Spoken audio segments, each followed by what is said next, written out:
ఆంధ్రప్రదేశ్ రాష్ట్ర ప్రభుత్వ ఉద్యోగులు, పెన్షనర్లు చాలా కాలంగా ఎదురుచూస్తున్న డీఏ అరియర్స్ అంశం మళ్లీ కీలకంగా మారింది. 2018 నుంచి ఇప్పటి వరకు జరిగిన పరిణామాలను గమనిస్తే ప్రభుత్వం డీఏలను ప్రకటించినప్పటికీ వాటి బకాయిలు పూర్తిగా చెల్లించలేదు అనే విషయం స్పష్టంగా కనిపిస్తుంది.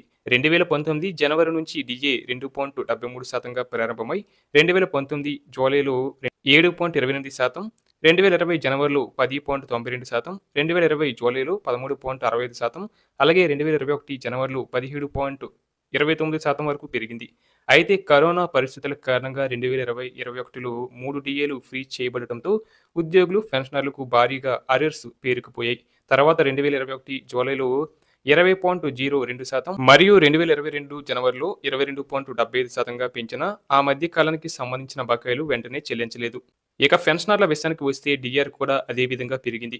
2022లో 26.39% డీఆర్, తర్వాత 30.03%, ఆపై 33.67% వరకు పెంచారు. కానీ ఈ పెరిగిన డీఆర్ మొత్తాన్ని ఒకేసారి ఇవ్వకుండా విడతలుగా చెల్లించడం జరిగింది. 2022 డీఆర్ అరియర్స్ను 2024లో 3 విడతలుగా విడుదల చేశారు. అదే సమయంలో ప్రభుత్వం 2026 సంక్రాంతి సందర్భంగా సుమారు 2,600 కోట్లు డీఆర్ అరియర్స్ విడుదల చేసినట్లు ప్రకటించింది.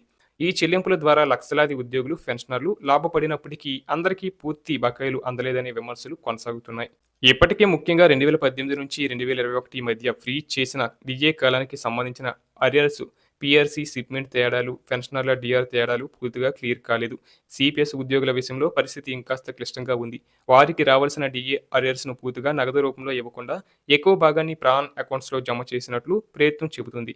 అధికార వర్గాల ప్రకారం సుమారు 90% వరకు ప్రాన్ ఖాతాలో జమ చేసినట్లు చెప్పబడుతున్న ఉద్యోగ సంఘాలు మాత్రం పూర్తి స్థాయిలో జమ కాలేదని, ఇంకా అసమానతలు ఉన్నాయని ఆరోపిస్తున్నాయి.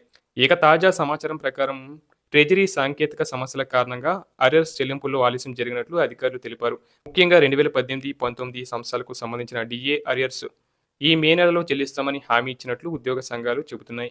సాఫ్ట్వేర్ సమస్యలు, బిల్లులు ప్రాసెసింగ్ ఆలస్యం, డేటా మ్యాపింగ్ లోపాలు కారణంగా ఈ ఆలస్యం జరిగిందని అధికారులు వివరణ ఇచ్చారు. అయితే ఈ హామీ ఎప్పటికీ అమలవుతుందనేది ఇప్పుడు ప్రధాన ప్రశ్నగా మారింది.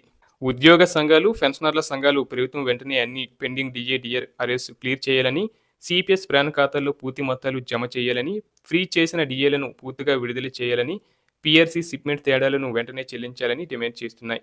ప్రభుత్వం కూడా ఏప్రిల్ నెల, మే నెలల్లో పెండింగ్ కేసులను పరిష్కరిస్తామని సంకేతాలు ఇచ్చినా గ్రౌండ్ స్థాయిలో పూర్తి స్థాయి క్లారిటీ ఇంకా కనిపించడం లేదు. మొత్తంగా చూస్తే 2018 నుంచి 2026 వరకు డీఆర్ పెరిగినా వాటికి సంబంధించిన అరియర్స్ మాత్రం పూర్తిగా చెల్లించలేదు. కొంత భాగం నగదు రూపంలో, కొంత భాగం ప్రాన్ ద్వారా, మరికొంత విడుదల రూపంలో మాత్రమే ఇచ్చారు. ఇంకా ప్రధానంగా 2018 నుంచి 21 మధ్య బకాయిలు, సిపిఎస్ ఉద్యోగుల పూర్తి జమ, పెన్షనర్ల డీఆర్ తేడాలు పెండింగ్లోనే ఉన్నాయి. దీంతో ఉద్యోగులు, పెన్షనర్లు ఇంకా తమ బకాయిల కోసం ఎదురు చూస్తూనే ఉన్నారు.